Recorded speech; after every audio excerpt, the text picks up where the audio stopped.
Welcome to the Sex Talk Cafe, a podcast where you'll get to learn from the experts in the field of sex, love, and relationships. The mission of the Sex Talk Cafe is to normalize the conversation on sexuality while building a bridge between the sexual and spiritual. I'm your host, Susan Morgan Taylor.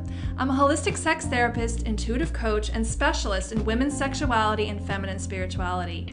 I'm the founder and CEO of the Pathway to Pleasure Collective, where I help women and couples around the world restore intimacy, save their relationship, and get back to love without feeling like they have to sacrifice themselves just to keep their partner happy. Thank you so much for joining me. Welcome to the Sex Talk Cafe. Today's podcast guest is Dr. Rebecka Childs. Dr. Childs is a pelvic health physical therapist who works at Origin Physical Therapy in San Antonio, Texas. She specializes in the treatment of pelvic floor dysfunction, including pelvic pain, sexual dysfunction, pregnancy and postpartum, and bowel and bladder dysfunction. Dr. Childs earned her doctorate of physical therapy degree from the University of Texas Health Center in San Antonio in 2017. She has a passion for empowering individuals through education and connecting them to their pelvic floors through her holistic approach. Rebecka, welcome to the Sex Talk Cafe. Thank you. Thank you for having me. So excited to have you here. I think that this topic that we're touching on today, which is the topic of pelvic floor physical therapy, pelvic floor health in general, it's so relevant to the conversation around sex and sexuality. And yet I think it's actually an area that is really often it's really overlooked or underaddressed. Yes, I so agree. There's not a lot of education out there about that, about pelvic health in general. So I'm so excited to be talking about this too. Yeah, and I know I introduced you a little bit in the introduction, but I would love for you just to share with our listeners a little bit about you, just like who you are and what you do, but also like why and how on earth did you get interested in this field? Yeah, so I found pelvic health in kind of a roundabout way. I became a physical therapist originally 6 years ago, and I thought I'd be working with kind of like the sports and ortho population. But during my graduate work, so my doctoral training is when I learned about what the pelvic floor even was, which is pretty wild to kind of say because, I was already in my 20s at that point and I had never heard of my pelvic floor, which kind of just speaks to what we were just talking about kind of the lack of education in this area. So towards the end of my graduate work, I was really stressed. I was busy. I was trying to finish up all my doctoral training, and I kept getting what I thought were UTIs. I would go into my doctor, but my cultures would be negative. And so I'm like, what the heck is going on? I had a bunch of pain. I had to pee all the time. But luckily I had one of my clinical rotations with a pelvic floor specialist, and come to find out all of my symptoms were coming from my pelvic floor. I had a lot of muscular tension, a lot of restrictions, and it was giving me the same symptoms as a UTI. Oh my gosh. I know it was crazy. So thankfully I was able to get rid of those symptoms, but I was like, oh my gosh, everyone needs to know about this area of their body and how important it is to our lives. And so that's what really kind of started my passion for this field, was my own experience. Wow, amazing. And so for our listeners, what is the pelvic floor? Like we say that and think we know what that means, but I have a feeling that there's probably a lot more to it than what most people think of when they hear that. Yes. So every single human being in the world has a pelvic floor. It's not just about women. Men, children, everybody is born with a pelvic floor. Our pelvic floor is really central to how we function in our day-to-day lives. It affects how we sit, how we stand, how we walk, and really how we move throughout our day. It's a group of muscles that sit right between your two sit bones. So if you're sitting down right now, you can kind of wiggle around and feel those butt bones. Your pelvic floor is sitting right in that area. It's a bowl-shaped group of muscles that helps us to be able to do everyday functions. It helps us to be able to poop, helps us to be able to pee. It supports our organs against gravity, so when we're up and moving about. And then it plays a role in our ability to have pleasurable intercourse, as well as orgasms. Ooh, wow. Well, Yeah, and so this is Sex Talk Cafe. So obviously we definitely want to hear about that part of the pelvic floor and how it serves us with how it serves with orgasm. That's super cool. Let's talk about that. Yeah, so our pelvic floor muscles have to be able to contract in order for us to have an orgasm. And this is true for men or women. So if we have some weakness in this group of muscles, you may not be able to achieve an orgasm, or your orgasm may not be as strong or as pleasurable as you're wanting. Uh-huh. On the other end of that, if your pelvic floor is kind of like too tight or too contracted, again, this can cause things like erectile dysfunction, or it can, again, limit your ability to have an orgasm that is pleasurable. Wow. Yeah. And I think that's something too that we don't tend to think about of like the muscular structure of the pelvic floor and how that contributes to what you just said about orgasm is really amazing. But you can have it like where it's the muscles are too weak or they can also be too tight. And I feel like there's, let's talk about this for a minute because I think this is really relevant. There's a lot of education that we get as women around like tightening the pelvic floor, like do your Kegels, right? Or the yoni egg practice is something that I absolutely love, the jade egg practice. Yes. And then also I know there's like pelvic floor, what the PTs, what you do, you guys use the pelvic floor weights, right? To like tone that part of the body. Uh-huh. But it's also true that some of those muscles can also be too tight. So if we're getting this message that we have to constantly tighten and strengthen the pelvic floor, do you think that that sometimes is like not the right message for everybody? And if so, like what should people be paying attention to instead? Or in addition to tightening the pelvic floor? Yeah, that you just like hit on like one of my favorite topics, honestly, to talk about. I think, looking back 10 years at kind of the pelvic health profession, that was kind of the message that was being given is that every woman should be at the stoplight doing, 100, 200 kilos a day. Yeah. And that's just really not the case for most people. I think we live in a world that we are pretty inundated with stressors in our life, right? Whether that be the amount of time we're on our computer, the amount of, time we're on our phones. Maybe we're not sleeping enough. Maybe we're not drinking enough water. All those things can be stressors for our body and for our nervous system. And so what I often see more in practice is that my patients tend to have overly tight pelvic floors and they have difficulty relaxing or lengthening that musculature, which contributes more to their dysfunction and pain. So if you have someone who has that tightness and then you're telling them to Kegel on top of it, you're going to actually be creating more dysfunction and more pain if they're already having pain with intercourse. Wow. So how do you address that? Because obviously I bet you're getting a lot of people that come in, they're like, I've done all the Kegels or I did the yoni egg thing and like Yeah. I still have problems and why isn't this working? Like how do you address that in your work? One of my first things I'll have a patient do is kind of do like a self-assessment because then anybody can kind of do this throughout their day. So if you're sitting right now or standing, what you want to do is kind of stop for a moment. And what you're going to do is draw your attention to your jaw muscles. Do you feel like you're clenching your jaw? Do you have a lot of tension in that area? You're then going to draw your attention to your shoulders. Are they tense? Do you tend to be a person who has a lot of knots in your shoulders? Are they kind of crunched up towards your ears? And then the last place you're going to look is kind of your hands. Do you tend to grip heavily when you're driving? Or are you, having a lot of tension as you're sitting here working on your computer? If the answer is yes to any of those areas, chances are you are also holding a lot of pelvic floor tension, contributing to some of your pain. So if you're coming to see me in therapy, what we would really start with would be some down training. So working on some nervous system down training to get you into a more relaxed state and help to lengthen that pelvic floor and bring awareness to that area. Wow, that's so cool. Right when you said that, I'm like, oh yeah, my jaw, I am clenching my jaw. That's Yeah. something that I do a lot. And I know that this is true, because in my practice, I'm constantly obviously working with sexual issues in a different way, not in the way that you are through physical therapy, but more through sex therapy and coaching. But the jaw, the relation of the jaw to the pelvic floor is a connection that I know exists. And I know that when like we're tensing in the jaw, there's tightness in the jaw, tightness in the throat. It mirrors the tightness in, say, the vagina and also like that holding the pelvic floor. Can you talk a little bit about that connection and like either why that is or how that is? Like, why is it that those two things mirror each other, those two parts of the body?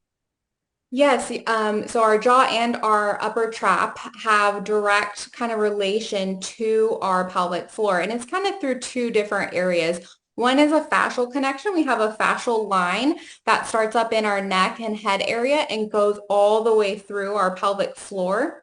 But then we also have that nervous system connection. With our nervous system, we have two components, a sympathetic part and then a parasympathetic part.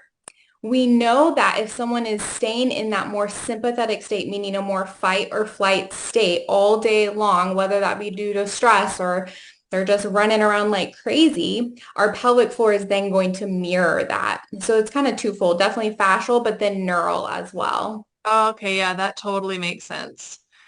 Let's talk about pain during sex. It's an issue that's more common than I think people realize. And it's also like not the sexiest thing in the world to talk about. So I think that we should talk about it. I think we should shed a little light on pain during intercourse and would love to hear really like from your perspective, what causes that pain? Why does that pain occur and how is it treated? I know that in my therapy practice, I'm always referring, when I see sexual pain show up, I always refer to a pelvic floor physical therapist like yourself, because we'll talk about this shortly, I'm sure, like such important work in the world. But let's talk about the pain during intercourse and like what are the causes, the most common causes, and how is it treated? Yeah, and I'm so glad you're referring to us, and we also so appreciate your work as well because pelvic pain or pain with intercourse really does need a holistic approach and a multidisciplinary approach to get to the root of the issue. But we know 1 in 5 women experience pain with sex or what's also known as dyspareunia. I think that number is probably much higher because again, like you said, this issue is not commonly spoken about. So it's definitely underreported. Some of the main causes of dyspareunia could be trauma. So whether that be sexual trauma or medical trauma is another big one I see. Childbirth, or then there's the orthopedic trauma as well. So if someone broke their tailbone or was in a car accident, something like that. Hormonal imbalances is another common cause as well. So obviously that could be someone who's going through menopause, but it could be also just someone who is having some imbalances going on in their life, and it leads to a lot of vaginal dryness in those tissues, which can be very, very painful when you're trying to have intercourse. Pelvic floor dysfunction is another common cause, and then prolapse of organ, so uterus, bladder, or even rectum can cause a lot of pain when you're trying to have intercourse.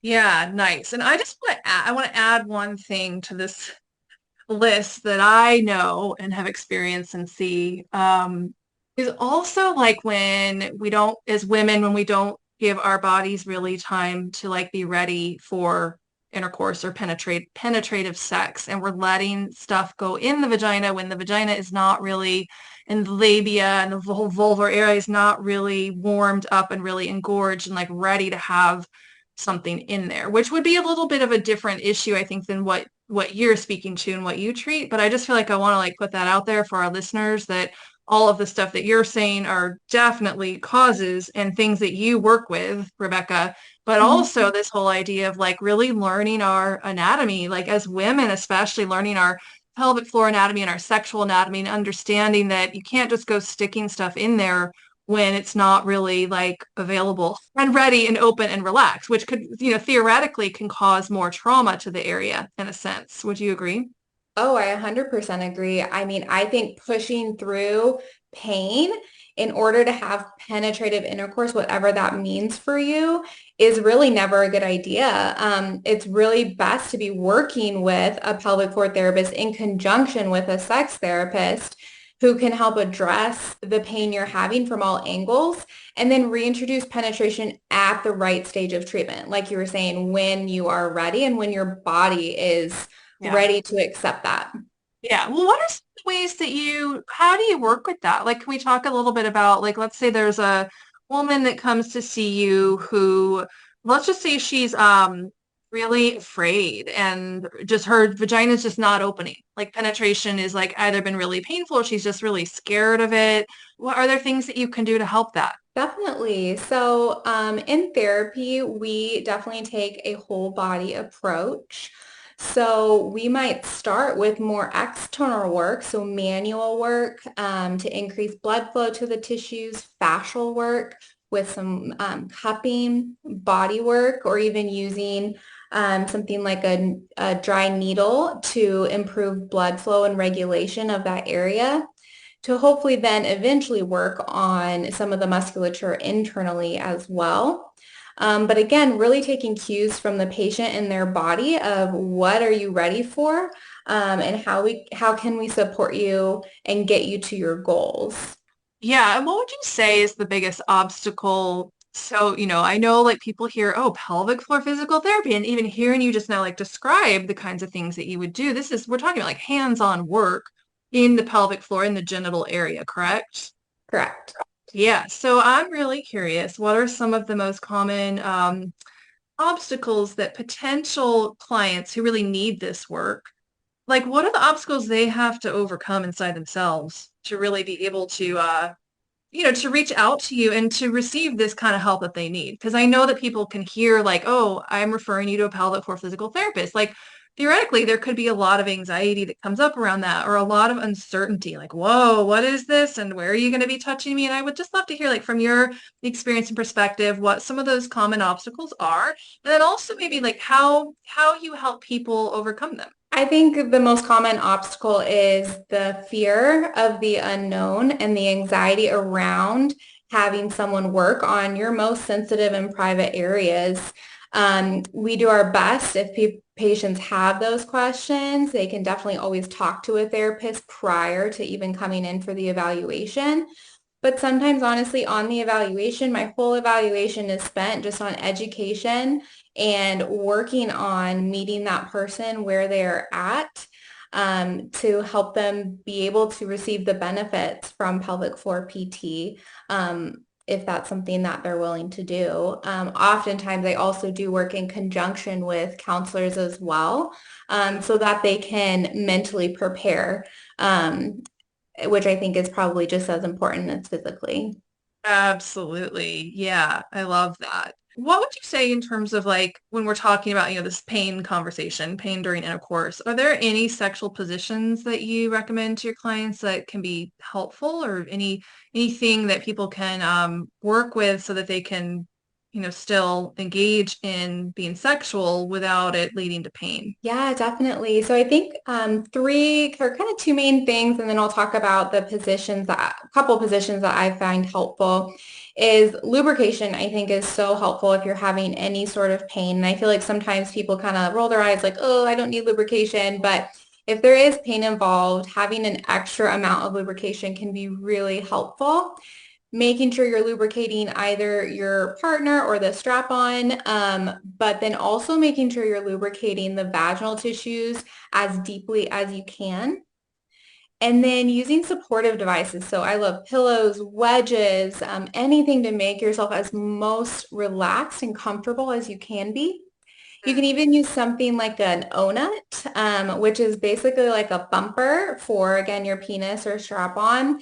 And it can kind of limit or help guide the depth of penetration, which can really help as you're working to get rid of that pain. Mm-hmm. Like being able to really control so it's not poking on the parts that are hurting. Is that what Basically, that's yeah, like? exactly. I love it.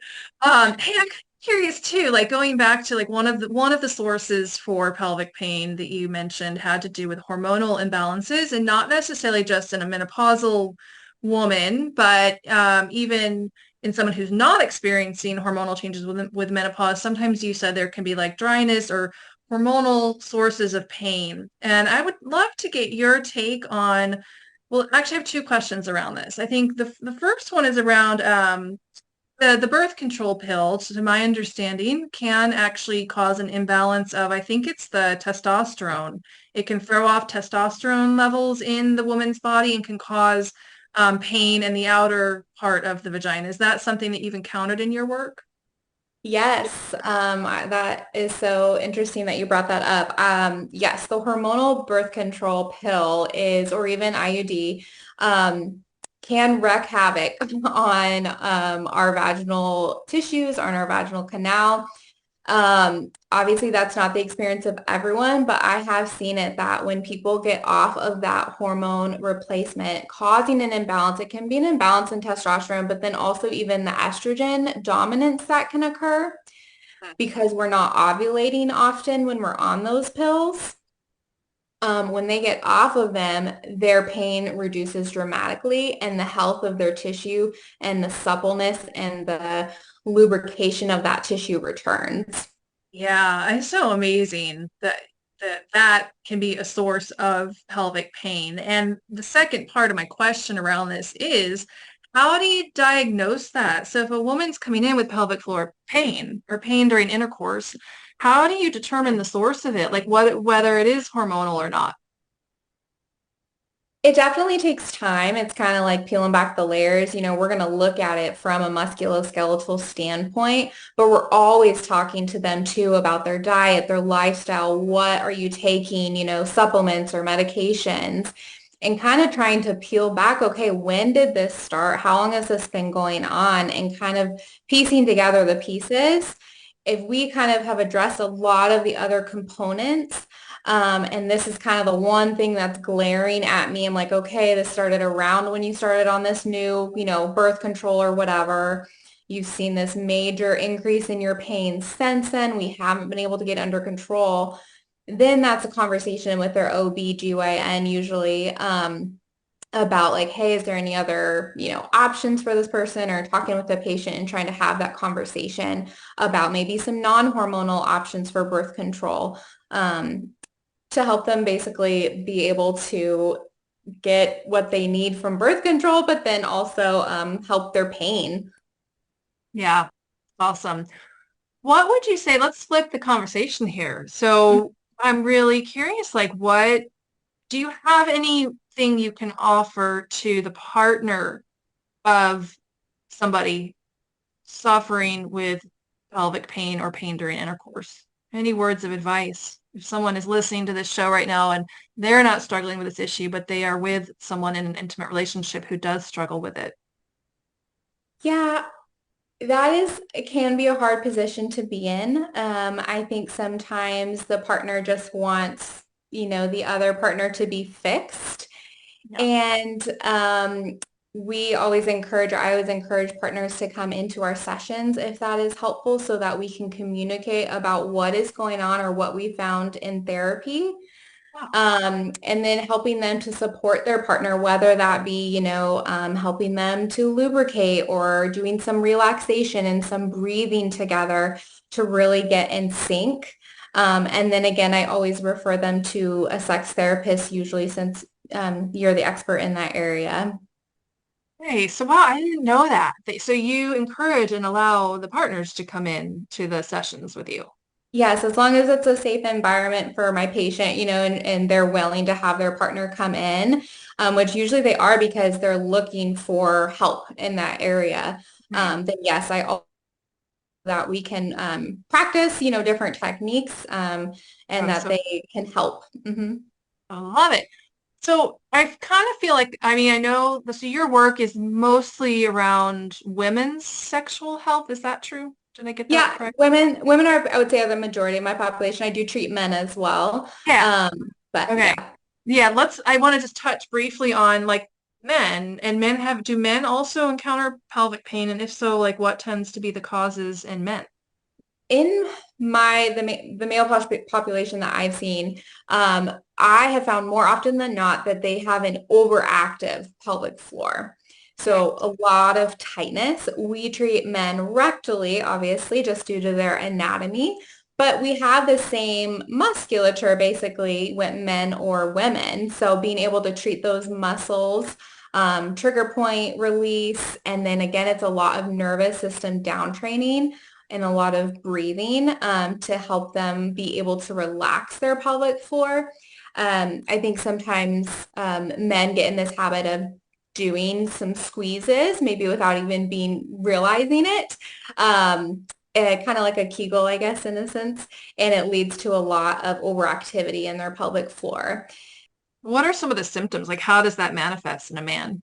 It can manifest as erectile dysfunction, but more often it's pain with Okay. an erection or pain after ejaculation. What about someone who has had this problem going on for a really long time? Like, how might you address that? Because I think that I'm sure that it probably takes people a while before they actually reach out for help because, as you know, there's a lot of shame and embarrassment around A, around that part of the body, B, shame and embarrassment around sex, and then C, shame and embarrassment around just having the problem of pain. So I could see how it could really be, it's impacted their relationship by this point. Maybe they've tried things that haven't worked. Like, how do you help support people and maybe even give them hope if they've been struggling with this for a really long time? Yeah, I think unfortunately, like you said, it does take people a really long time to maybe get to the correct practitioners. And by the time they reach me or you, for example, they've kind of gotten this message that they're broken, that there's something wrong with them. Right. But I guess my message to them is that you're not broken. You're probably just a little bit out of balance. Our bodies want to heal and they really want to be healthy. They might just need a little bit of extra support and the right kind of support along the way. There really are some amazing practitioners out there and to help guide you physically, mentally, and emotionally. And there's definitely hope and the ability to heal. I love that. And what about just like people that don't have issues? Like, let's talk about this. All right. Like, why would I want to have a healthy pelvic floor? And like, should I, as someone who doesn't struggle with painful intercourse or pelvic floor dysfunction, like, should people that don't have issues spend time, healing or not healing? What's the word I'm looking for? Like having a rock star pelvic floor, like making sure that it's resilient and toned. Like, is that important for people that don't have issues and problems? Yes, I think it's important for everyone because it relates so much to our ability to poop, pee, and have sex, which are essential functions for our entire life. As we age, every single part of our life, those three things, for the most part, we hopefully will be doing. I would say, going to a pelvic floor therapist should be like kind of like getting your check-ins at your doctor's offices or your dentist's office, kind of going in yearly almost to make sure your pelvic floor is in a good state so it doesn't lead to incontinence or constipation or prolapse or things like that. If we want to have a rock star pelvic floor, can you share with us maybe one exercise that people listening could do that would help to strengthen, tonify that area, and even potentially reduce pain if that's something that someone is experiencing? Yes, my favorite exercise to give, and I think honestly any person can do this and would benefit from it, would be something called 360-degree breath work, or another name for it is diaphragmatic breath work. What this does is it's intentional work to connect your body to your pelvic floor again, which often gets disconnected just because of life we live. We sit a lot in our society. Mhm. And so there's often a very big disconnect between our brain and our pelvic floor. So what this should look like, you can either be sitting, standing, or laying down, whatever you're comfortable with. And as we inhale, our pelvic floor should gently relax or lengthen. As we exhale, then our pelvic floor should return to kind of its resting state, not doing a Kegel, but just returning to that bowl kind of resting tone state. If someone has had pain or dysfunction in their pelvic floor, it's not uncommon if you're trying this exercise that you won't be able to feel anything right away. It sometimes can take a little bit of intentionality and a little bit of work before your brain kind of reconnects to that part of your body. Wow, I was doing it there as you were speaking. and I could feel, it took me a minute to kind of get my breath. And I sort of imagined my diaphragm like pushing down towards the pelvic floor. And I could feel my pelvic floor like actually pushing out on my inhale. And then when I exhale, I just kind of let it come back to neutral. That felt really cool. Exactly. Yeah, that's perfect. So why would you not recommend like contracting, say, on the exhale? Yeah, I never recommend a contraction or a Kegel until I know where that person is at. Okay. In my opinion, if someone's Kegeling, that can kind of do more harm than good Okay. if they have, a history of any sort of pain or dysfunction. Okay. So once I know that person, I'm like, oh yeah, you do need some of that strengthening component, then yes, we can definitely add in a Kegel on that exhale. But until, I'm familiar with the patient, then I usually will just start with that breath work. The relaxing. And Mhm. what are your thoughts with the Kegels? Like, do you think that it's like just to sit there and do the Kegels, or do you think it's necessary to have some kind of a, like the yoni egg or a pelvic floor, the weights? Like, do you think that there needs to be something in the vagina? We're talking about women here, in the vagina in order for that Kegel to be effective, or is a Kegel effective without having any kind of support in the vagina while you're doing a Kegel? Yeah, I don't think there needs to be any support really at all. Sometimes I'll use like either, like you said, the egg or a weight if someone needs a little bit of feedback. But for the most part, I try to incorporate the pelvic floor movement with a functional movement. So like a squat or a Hmm. bridge or a Okay, core workout to gotcha. really, because, our pelvis doesn't function in isolation, right? We want to incorporate it with the rest of our body to really get the biggest, bang for your buck, if you will, out of those Got it. exercises. Yeah, that totally makes sense. What about a woman who's had a child or two and her vagina now is just a little looser than maybe she would like it to be? Is that something that you can help with? Yes, in the sense of building strength, if that's something she needs. In the sense of it, quote unquote, returning to how it used to be after kiddos. I definitely can't say we can guarantee that. I find that once we help with someone's glutes and core and pelvic floor and that connection, it feels a lot tighter, I guess, if you will, or stronger Hmm. to the patient. And so they're happy with that result. Awesome. Wonderful. Well, this has been like a delightful conversation, and I would love for you to just share with our listeners, like where can they find you? Where can they get in touch with you? How can someone who's hearing this reach out for help if they feel like they resonate with it and they need this kind of work? Yes. Again, thank you so much for having me. It's always so great to talk to you.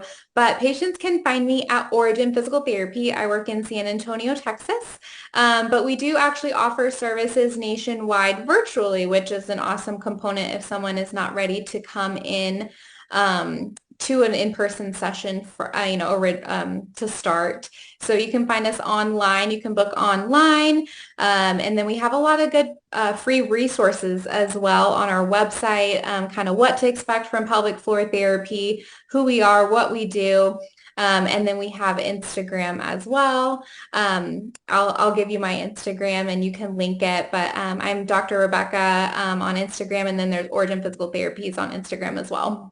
Excellent. I'll make sure to put that in the show notes. And Rebecca, thank you so much for just coming on the show today and for sharing your wisdom. And again, like I, as a sex therapist, am a huge supporter and proponent of pelvic floor physical therapy. And I'm just really, really glad that we've connected and really happy that you came here to share your message with our listeners. I really feel that Origin Physical Therapy is very aligned really just with a very holistic approach to this work, which is super important in my opinion. And then I also just love that you have the option for people to work with you virtually. It really just makes this work so much more accessible. So thank you so much again for coming on the show. And I hope that our listeners will go visit Origin Physical Therapy and look up Dr. Rebecka Childs in San Antonio, the San Antonio practice. So thank you so much again, Rebecca.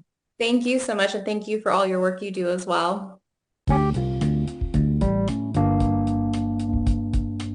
Thank you for joining me today for the Sex Talk Cafe.